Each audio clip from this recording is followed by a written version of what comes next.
So, just a few announcements real quick. First we'll go to IPSO, if you guys have some announcements. We do. So I'm going to set our Soup Kitchen sign up again. And then we have the opening social on Friday. Ooh, I need to sign up. Yeah, We need to sign up for that too, huh? We're excited. The opening social is at North Park. It's the park right next to the Veterans Memorial Pool on 500 North and 500 West in Provo. Starts at 6. We're providing like burgers and all the toppings and things for that. And then we're asking people to sign up for like sides, just like vegetables or chips or something, salads and desserts to bring. I've got some zucchini. Yeah? Cut it up. I like a and bring ton of some. zucchini. I'll Two, grill it, actually. you know. Maybe I'll. Yeah, so I'll just pass around the sign-up sheet. We actually have like a ton of people sign up for drinks too. So if you signed up for a drink and maybe want to bring something else, you're more than welcome to change that. But we'll just send this around so you guys can sign up so you know how many people to plan for. And I think that's it. Just the social on Friday and Soup Kitchen sign up. So. And anything on elections yet? Oh yeah. Did everybody get the email? It was unanimous. I didn't look. Was there only one option? Yeah, there's one. So I guess we can announce who is our president. Wait a minute. I mean, is polling closed on these? I don't know. You probably could still go and vote if you want to. We can wait for Peter. But Buck is our treasurer, and Jerry is our secretary. And Mike Matthews isn't in here yet, but he is our EP. And Scott Ashton is our webmaster.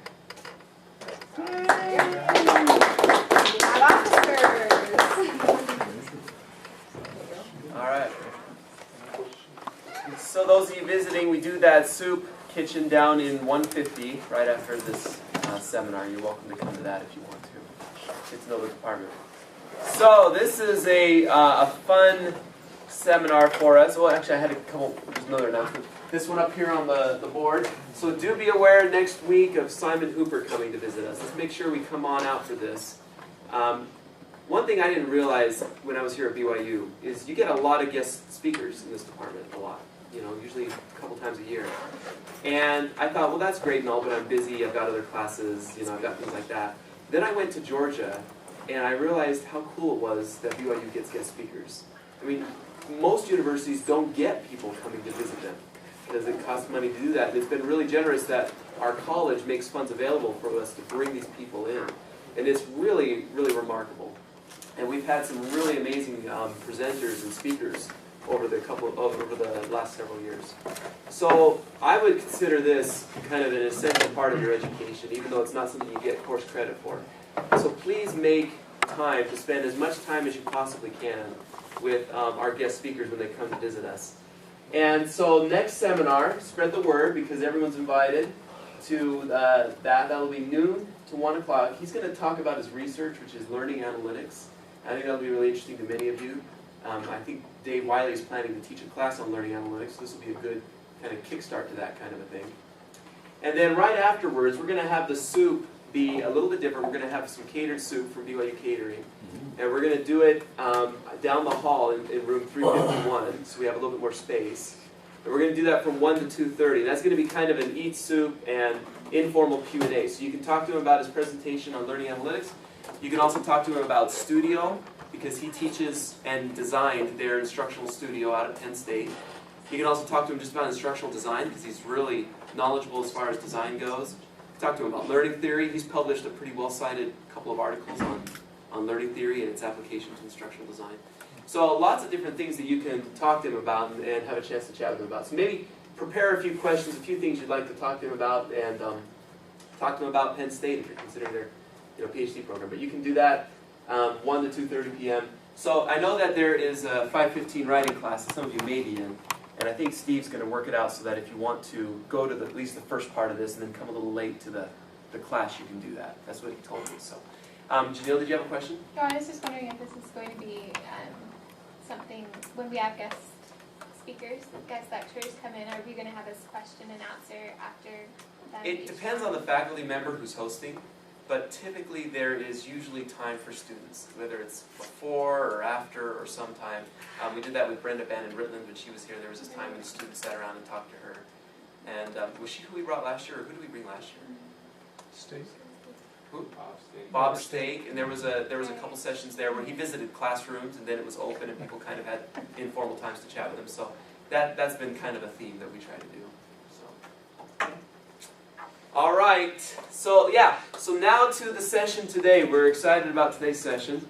It's one of my favorites. As you probably know, we have some awards that we give out in our department every year.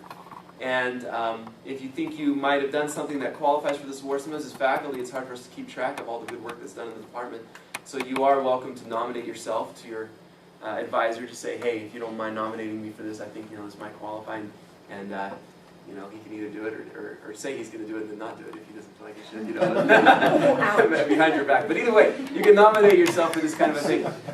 But let's go ahead and announce the winners. You probably haven't figured out, but round of drum roll, please. Come on, guys, come on. All right. Our outstanding student researcher this year is Jared Burra, and we'll have him come and give his presentation. Our outstanding student design project was Ken Packer for the work that he's been doing at the MTC. And then our outstanding teacher this past year was Jen Berry, who redesigned and taught the instructional print design class, among other things. And so those are the people, and they're going to be presenting to us a little bit about their projects, and then we're going to have another couple announcements at the end. So I'll have Jared go ahead and go first. We'll do the research first. And I know about Jared. Jared, you're going to have to help me here, because I know Jared wouldn't say this unless I put him on the spot. But tell us a little bit about the different articles that you've had published so far. I know that there's a book chapter. Yeah, so JCal 1 or 2. Are you going to talk about some of where these are published? yeah, I can talk a little bit about that, or I could. Yeah, I have 2 references on there. Okay, well, tell us about some of the other things. I know that you've got how many in the Journal of Computer Assisted Learning? If we go to You have your portfolio. science.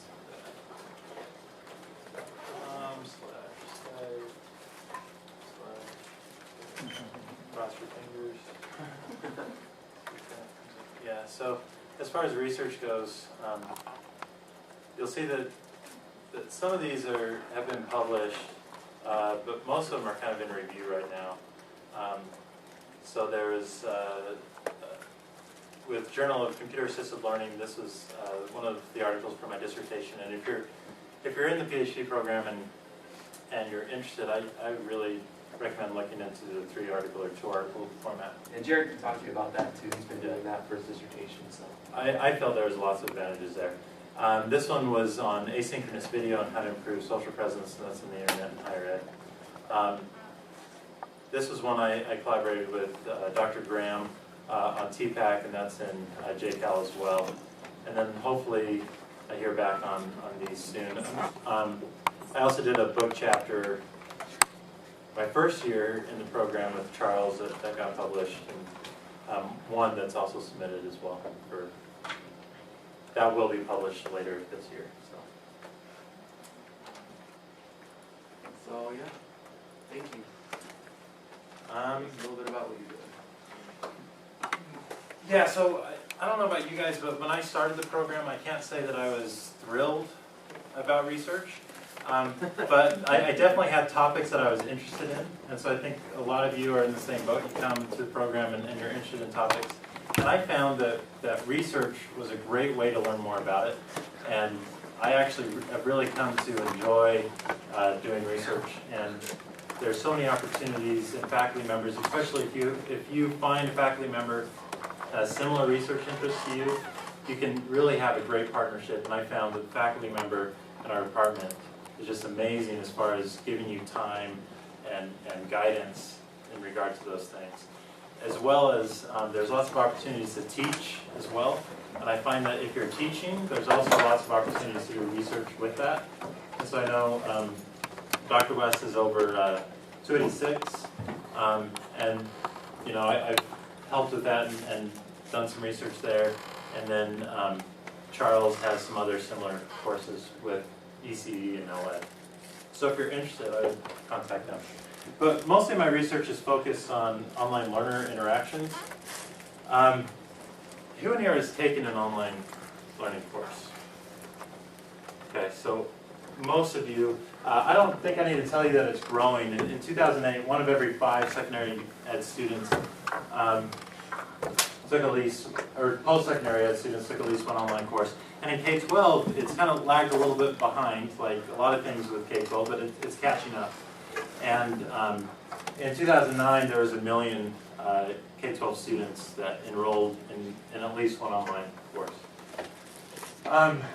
There's one kind of drawback that's gotten a lot of attention, and that's online learning has a high attrition rate, or dropout rate, higher than face-to-face. It's hard to measure exactly what that is, but it's believed to be higher. And in some cases, like K-12 online learning, the bar really isn't that high when it comes to setting a standard for good success rates. I mean, face-to-face environments, lots of students end up dropping out or getting an alternative certificate or something like that. So that's really what I'm interested in. And so when I look into why students kind of fail to persist, a few things jump out. Lack of prompt feedback, unclear instruction, sense of isolation, lack of community, an absence of personal contact. So I think we can kind of group all these in kind of a general issue that there's a lack of quality interactions. So when we talk about interactions, I really looked into this with this article and the citations there. It's on my website. But when we look at interactions, there's really 3 types of interactions that get most of the focus. And this is Moore's. He kind of did an editorial piece on this, and it's been cited. Oh man, I don't know. That's the funny thing, it's an editorial, but it's been cited like 1,000 times. Yeah, at least. I mean, it's just crazy how much traction this got because there was a real need to have this framework or this classification. So he said there's 3 types. Learner's interaction with the content, and he said that's really foundational to any educational experience. And then also learner's interaction with instructors. And he said instructors are important because they can present new information, they can help you apply your interaction, the knowledge that you gain from your interaction with the content, and kind of assess how you're doing. And then there's learner-learner interaction, and that's more contended that isn't as important with older students, and that's debatable. But he said, especially with younger students, this can have a stimulating effect or a motivational effect for them, and it can be a critical part of their learning experience. So when we're looking at the K-12 learning environment, I think we're missing something as well, and this really hasn't gotten a lot of attention, and this is learners' interaction with their parents. So learner-parent interaction and then parent-instructor interaction. So that top triangle is something that I'm really interested in right now and thinking about how that can benefit students. And then also, you can classify interactions by its intended purpose. So we've got social, administrative, and content interaction. So social interaction would be things with motivation, clubs, extracurricular activities, student interests, stuff like that. Administrative is, when is this paper due, how long does it have to be, and how do I give it to you? That sort of thing. And then content is obviously expanding or explaining content material. So where I did this research was the Open High School of Utah. Have you guys heard a little bit about, is Lisa here? Lisa Halverson, if you know her, she taught there. And I know Jeff has done some work there too. It's a new school, it just entered its 4th year. And it started out really small. It started out with 125 9th grade students, and then each year they've added another grade and another 125 students. So right now it's 9 through 12, 125 students in each one approximately. And although it's small, it's received lots of attention at the state level and at the national level. So this is really was a great place to do the study on interactions. One thing about Open High School is has high levels of interaction. Teachers are provided with content. So they post it, they can tweak it if they want to, they have that flexibility. But most of their time is spent on interactions with students. So they have 4 office hours every day where students can contact them synchronously or they're responding to emails, and they also seek out to find students that are struggling. The course pass rates are fairly good. 80% and they're exceeding the state average on standardized test scores, and very high parental involvement here. All of them belong to a parent organization, so that's just kind of automatic, you're part of it. But 40% of those parents actually volunteer and assist. And so I taught K-12, I can't say 40% of my parents volunteered to help, right? So this is actually really good. And with their internal evaluation, they find a high level of satisfaction there. So this is what we're really looking for. This was, we tried to measure the types of interactions. So these were the types that we've already talked about, also the purpose. And then we wanted to look at how that is related to course outcomes. So we tried to measure student learning. This is all surveys, self-report, by the way. Course satisfaction, improved disposition. And then we also obtained students' grades as an indicator of their learning. So again, we administered this survey, 250 students, to 2 9th grade classes, so it was over 2 years, an English course. 97 students responded, but we only obtained parental consent for 83 of those. And when we looked at this one survey, we ended up getting rid of it because there was lots of errors. So what are some limitations here to this research?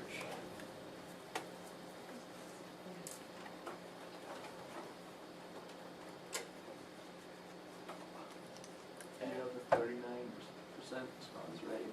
Yeah, so I mean that's kind of low, and with online surveys you find that pretty common. I'd say a big limitation here is it's the only thing we're relying on is student self-report data.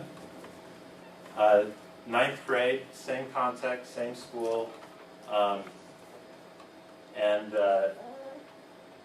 you know, all English classes as well. So there are some pretty big limitations here. But we still had some interesting findings. We asked students to report their minutes. So this is actually minutes. And if you look at this, if you rank order this, they spend most time with the content, which makes sense. The content is always there and available, right? Then with their parents, which also kind of makes sense because it's, you know, 2 parents are there, they're interested. Then with learners, and then with the instructor. If you look at the standard deviation, I hope you notice the variance was incredibly big here. In fact, I think 14 students said they interacted with their peers 3.5 hours or more, and then there was like 11 that said I didn't interact with my peers at all. So it was kind of all over the place. I thought this was a really interesting finding. If you organize this by its intended purpose, you'll see that learners' interactions with the parents were very similar to their interactions with the instructors, which we weren't expecting. We thought that parents would have a lot more social interaction and procedural interaction, and maybe not as much content interaction. We were also expecting instructors to have a lot more interactions about the content, but it felt like their interactions about procedures, when is a paper due, that sort of thing, really took up a larger portion of their time than we were expecting. And then if you look at learner-learner interaction, it's just flipped, right? So it's almost all social. So then we looked at their educational value. So this is one indicator that we looked at. And again, very similar. So their interaction with the instructor and parents, they said was very valuable. And then to their learning the content, and then their interaction with learner-learners, or with other learners, was less, significantly less, which is to be expected because most of it was social anyway. But this was the really interesting part, and we'll kind of end here. But so to kind of orient you to this table, so here's a type of interaction, here's a purpose, and then as we go across, those are course outcomes. I've highlighted all the significant correlations. What do you notice here?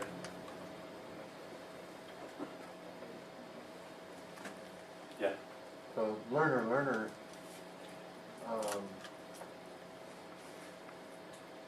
is the only thing that's correlated with grade things. Yeah. So that's interesting. So we really weren't expecting that because most of it was social anyway, right? So that was interesting, and especially if you come across, this is where most of the significant correlations are to course outcomes. But really, they're not talking about the content a whole lot. Most of the content interaction is up here. What else do you see that's kind of, yeah? A lot of the correlations are explaining less than 10% of the variance. Yes. Do you want to? They're all small. Yeah. Very small. And especially up here, there are very few significant, and although this isn't significant, most of these are kind of negative. So, Parents aren't helping. yeah, right? So how do we interpret this? We can tell parents, knock it off, you're hurting your kids. In one of my statistics courses, I can't remember, but they used the metaphor that the number of firefighters that respond to a fire is positively correlated to the damage of that fire. So that's one way to look at this is it's not that parents are hurting, they're just responding to the fire, right? They're not necessarily being proactive, but when they see a problem, they're helping out. And with online learning, they have the flexibility to do that. So if Johnny's got an A, I'm not spending a lot of time with him, but if he's got an F, I'm spending an hour every night, maybe. And if you have lots of those interactions, this is exactly kind of what you'd expect to find. And we think that instructors have that flexibility as well, and so they can respond better to students' needs, maybe. Jeff and Charles actually coming in. We're doing more qualitative research with this. We've interviewed half the teachers to try to see what's really going on. I mean, this gives us a good picture and helped us ask a lot of questions, actually, but we're continuing that on. I will say that the other research topic that I'm interested in is how to help with online social presence, and I don't have time to talk about that here, but specifically, we've looked into how to use asynchronous video to benefit learner social presence. So if you're interested in that, and if you want to talk about it, I'd love to chat with you. So I think that's it. All right. Yeah.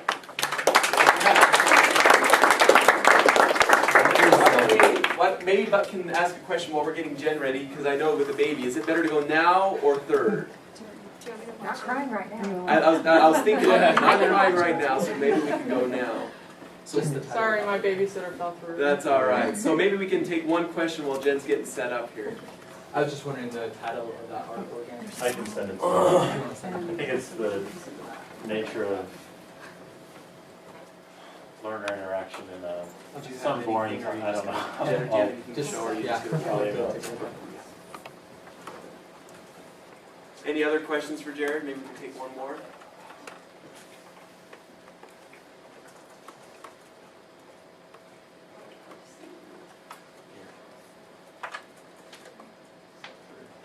Which one's yours, Jared? The bottom one.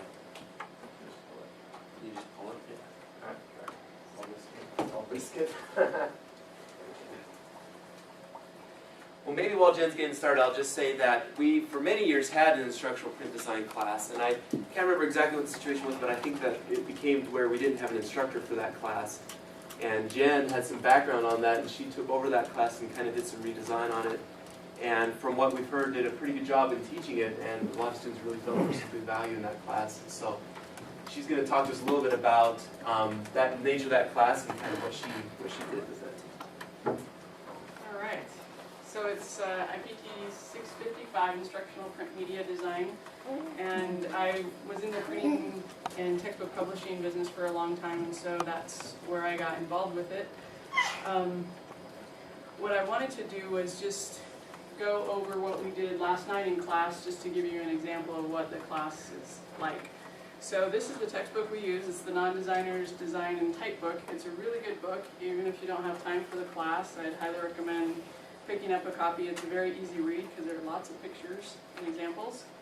And the premise of the book is that we can all become good designers, even if you're not artistically talented. That's not what it's about.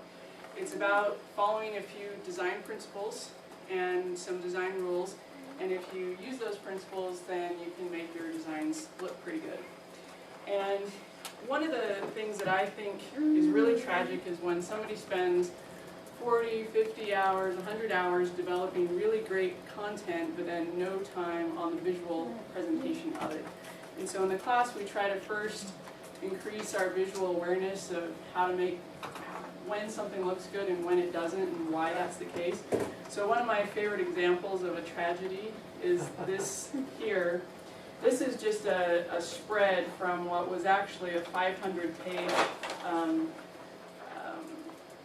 family history book. And so my brother gave this to me. I did cut it down.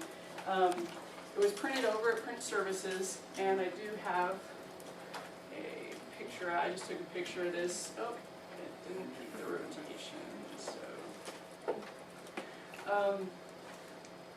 that's still not very good up there. But so this person spent $40,000 on the printing of this book. So they printed it for their family. There were about 500 copies made. It was really expensive because it's printed on the press, and it was full color, and so it had a lot of setup going on in it. So they spent 40 grand printing this book, but obviously nothing on the typesetting and design of the book, which was really sad in my opinion. So it was obviously done in a word processor type of program and not a design program, and they just put the pictures in. They're all different styles, the pictures, and some of them are in color, some of them aren't. Sometimes the text just runs into the picture, sometimes it doesn't. It's really kind of uninspired as far as the text of it goes, the design of it, very bland and nothing exciting. And it just, if they had even spent 10% of their budget of the $40,000, $4,000 on paying someone to make it look nice, it would have just been so much better, in my opinion. So no matter how we cut it, people always judge a book by its cover. And so my philosophy is spend about 10% of the time you spend on a project on trying to make it look decent. It improves your credibility, it improves the first impression of your work and how seriously somebody should take it. So this book is organized around 4 different principles: contrast, repetition, alignment, and proximity. And so she just describes those 4 principles and how you can use those 4 to make something look good. And so what we did last night in class, and I'll go through the 4 through this example, is we took a page. This was an actual page out of a textbook that was used in a high school science class, and is still being used in a high school science class in the Nebo School District right now. And so first what we did is we looked at the example and said, in consideration of those 4 principles, contrast, repetition, alignment, and proximity, how does it do? Well, the contrast is quite poor. They use the same font throughout, so there's no variation in the font at all. They at least do make some of the headings bigger, but and a little bolder, but that's about it. Alignment, everything is almost all straight left aligned, and there's just nothing exciting going on there. Proximity, there's obvious, the space between here and here is the same as here and here, and it probably shouldn't be that way if we wanted to draw more contrast there. So contrast, repetition, it's too repetitious as far as it looks the same throughout the page. Alignment and proximity. And so then what we did in class is we made some thumbnails. We sketched out some designs, and I also have some of those up. We just said, okay, if we take the same content, our concern isn't the content and whether or not the content is any good, but just the visual design of it. And are there ways we can increase the contrast? Can we use repetition in a different way to make it more visually appealing? And so everyone in the class did a little sketch, a thumbnail sketch of a redesign of that page. And you can hopefully tell even from the sketches that there's more contrast and some more exciting things going on there. And then what we did is we spent about 10 minutes just using Adobe InDesign to put one of the thumbnail sketches in electronic format. So the program we use is InDesign, and hopefully it will come up. We're not saying here that this is, we only spent 10 minutes or so on it, but we went from this to that in just 10 minutes time by using those principles. And we didn't get finished. We were going to add a picture and do some other things, but I just wanted to show what can be done using those principles in a really short amount of time to help improve the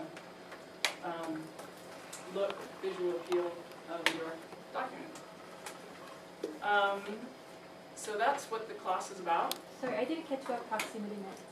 Oh, proximity is the idea that things that are related to each other should be close together.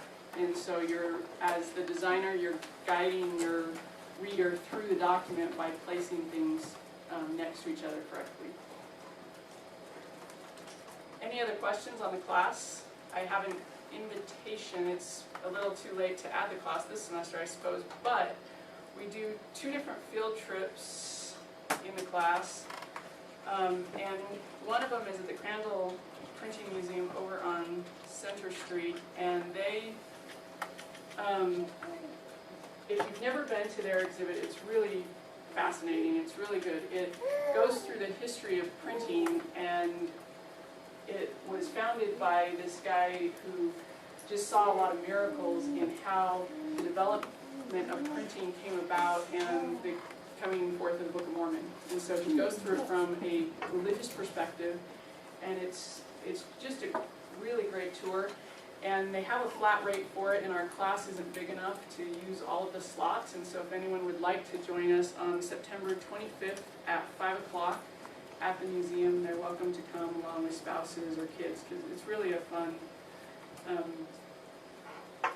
tour. It takes about an hour and a half. And it's on 275 East Center Street, so just in downtown Provo. And it's really great. And that's all I have on my presentation. Cool.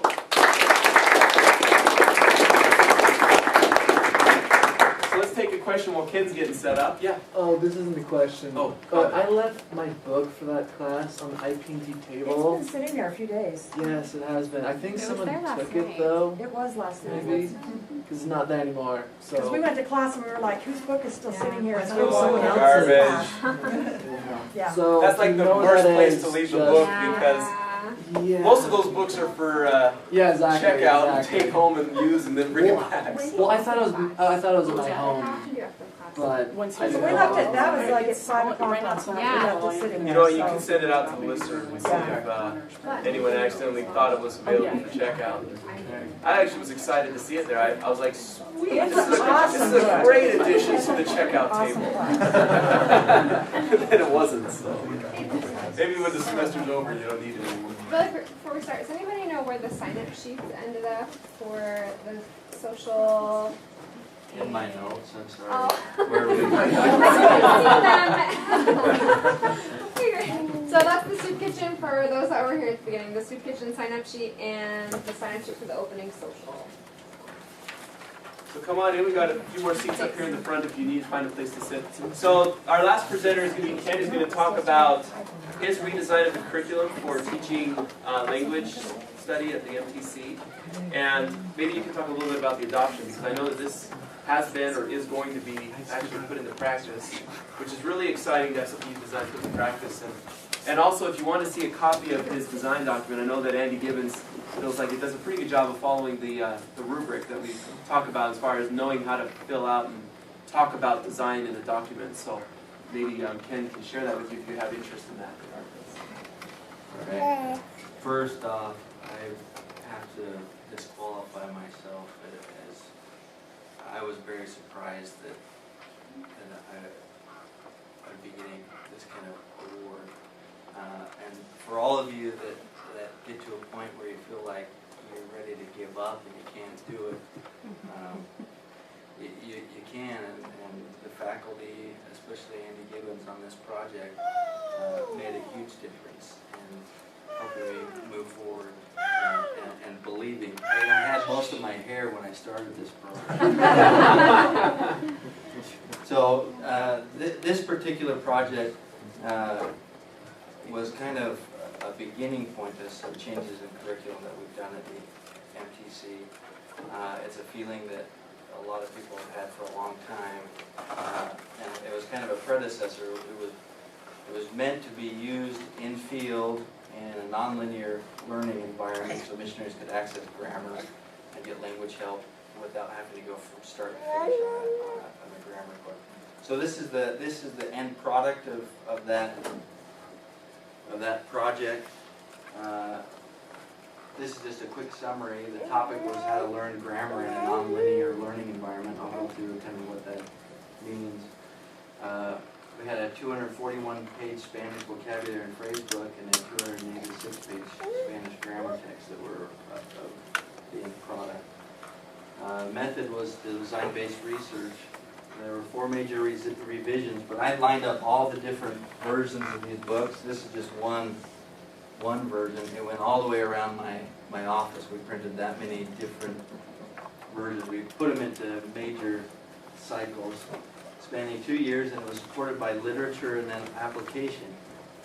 But each cycle lasted as long as it took to create materials and have them used for the expected duration of use. So that's, sorry, but that means that we were able for the first time in a long time to have the product used by missionaries for 0 to 6 months, and then we could flip it around and improve that. Usually what we do is we get a big bunch of money, we spend 8 months coming up with the design, we create it, we implement it, and it's there for 5 years. This one we got to do multiple iterations and improve the product as well as the process as we went along. Participants, I was the project lead and I had 3 part-time students that worked with me.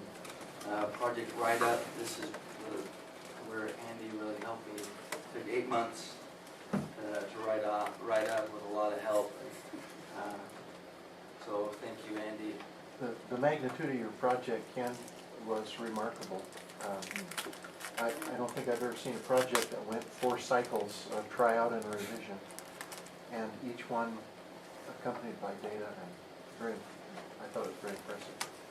And it was fun to do. It was fun to find something in the literature and then put it into use and then see that didn't work or that did work. It was fun. So this is a very good design, coming after a design thing.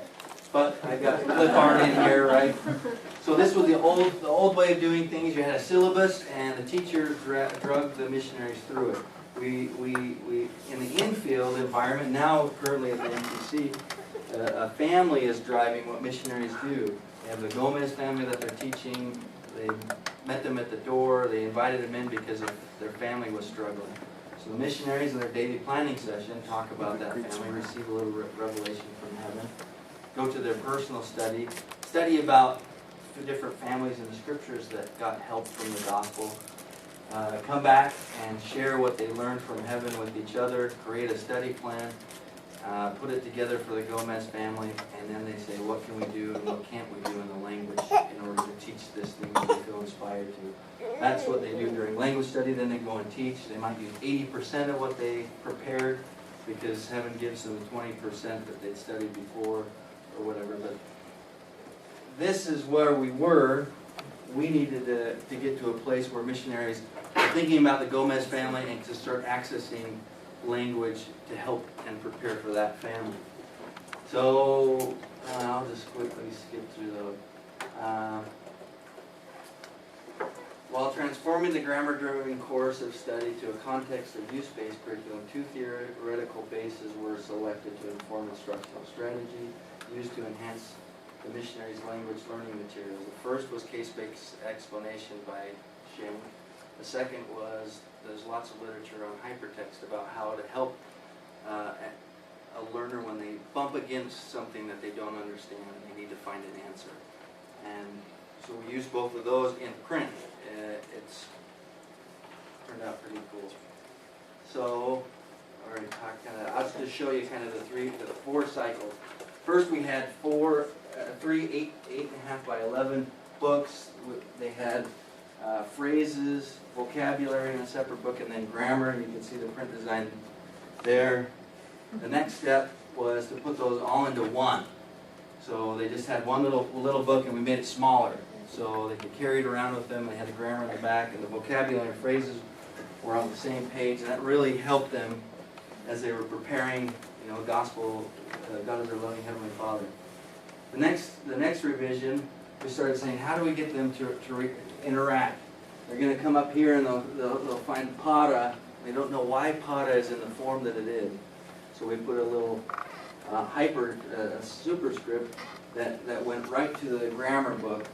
Chapter 20, you got a 20 there, and they could go there and find the answer. We also redid the print layout, so it looked a lot better than the DOS version we had before. The next thing that we did was we took, that was slides out of place. The next version, we tested to see how fast the missionary could access the answer and how well they could then apply it. And we found that kind of gave us a baseline. And we said, okay, how can we even make this better? As we watched missionary use it, we thought, you know what? It's taking too much time to go to the grammar book and sift through all that explanation. We're going to just put them to a little explanation at the bottom of the page. And so we tested that, and we tested how long it took them to find an answer, and then how long it took them to generate their own use case. And we really didn't make a significant change to the grammar book. Then we started thinking that cost us, it made the book 20% thicker. It cost us a lot of time developing that. Is there a way for us to use the book but get them to a better, more simple explanation? And that's when we came up with version 4. And the literature supported all these things, both in hypertext and case-based explanation as we went through. And this one, we just put a B, 20B. And we went through the grammar book and we just made little notes there. So it took them specifically to an explanation that they needed at that moment. It was a lot like what was in the little explanation at the bottom of the VP book. But the thing that it did for them is let them see it in context of other things. That's one of Sheng's big things, is once you understand something, you've got to be able to see how far you can take that explanation that you've just understood. And this really helped missionaries really improve in not how fast they got there, but in how well then they could apply it into their own use case. And so that's the one that we kind of landed on. You can see it takes them right there. What I learned doing this, how to improve grammar learning products. I learned a lot about the design cycle, meaning we are now at about 75% of the cost to create the same material in other languages that we were in the beginning. It was the importance of the design cycle, allowing simultaneous design and implementation through multiple versions. And we're now doing that with lots of products at the MTC. If it's supposed to be used, for a week, we'll test it actually being used for a week. If it's 6 months, we'll test it actually being used for that time, and then continually improve it until we get it so that it's right. Impact on stakeholders. We had BYU, we paid BYU to do a formal review, and some of the comments were, overall the Spanish print and audio materials are well conceived, of high quality. We congratulate the developers with a job well done. That was exciting.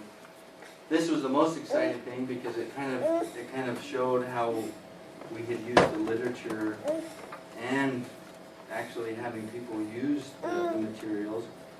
And this comment, for decades the language teaching profession has debated the relative merits of different ways of structuring and sequencing pedagogical materials. It has been variously proposed that materials be structured around grammar principles, language functions, language tasks, or a communicative situation. The Spanish missionary materials strike one of the best balances between these approaches we've seen, and we felt really good about that. Implementation of this design into new process, having had to think through this, really helped us to understand what we needed to do at the MTC. And so in 2011, August of 2011, we have restructured the MTC so it's not dragging missionaries through curriculum. It's putting them in their purpose and then bringing them out to teach them how to do things.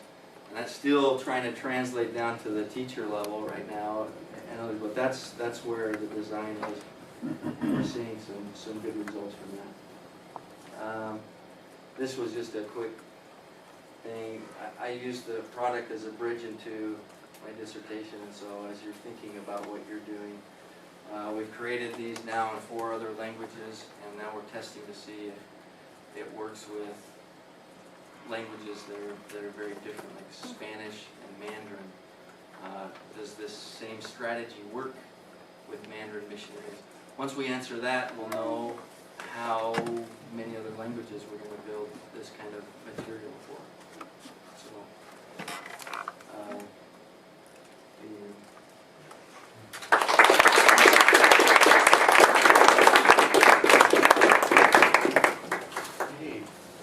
Thank you, Ken. So hopefully these folks can ask some questions too down in the soup, but we'll take maybe just one quick one from Dr. Bush. Or just a quick question. Ken, where are you with your thinking on implementing this using a non-paper-based approach such as tablets?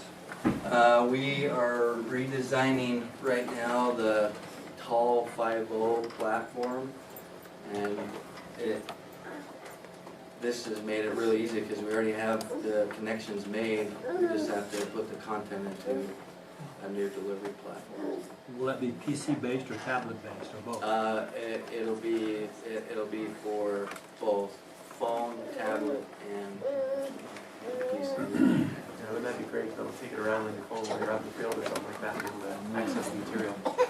So, congratulations again to our student awards, and ask them about their projects, ask them about what they did to be able to make those things successful, and get some good ideas, some good tips as you go about your own work. So, Andy, were we going to talk about some things, or should we do that at a different time? I don't know. Time depends on people's time. I just wanted to express thanks on the behalf of the department to Rick for sponsoring this competition, doing a wonderful job of getting it together. We appreciate what you're doing there, Rick. And we do it, thank you, we do it not just to... I want a major award! No, we do this not just to present awards to students, but also because students always ask us and say, I'd like to see an example of X. And what we're doing now is you'll see their names down on the boards in the 150, and you can go look those things up, those projects and those dissertations, and have a few examples of work that the faculty have felt has been pretty good. Just real briefly, we had a couple announcements, and I know we're a little bit over time, so we'll do this briefly. But Andy, did you want me to kind of talk about this, or okay? So a couple things happened a little bit over the summer, and we're making some changes in the department in order to bring us more in alignment with really the way we should be. And we just wanted to make sure you were aware of this.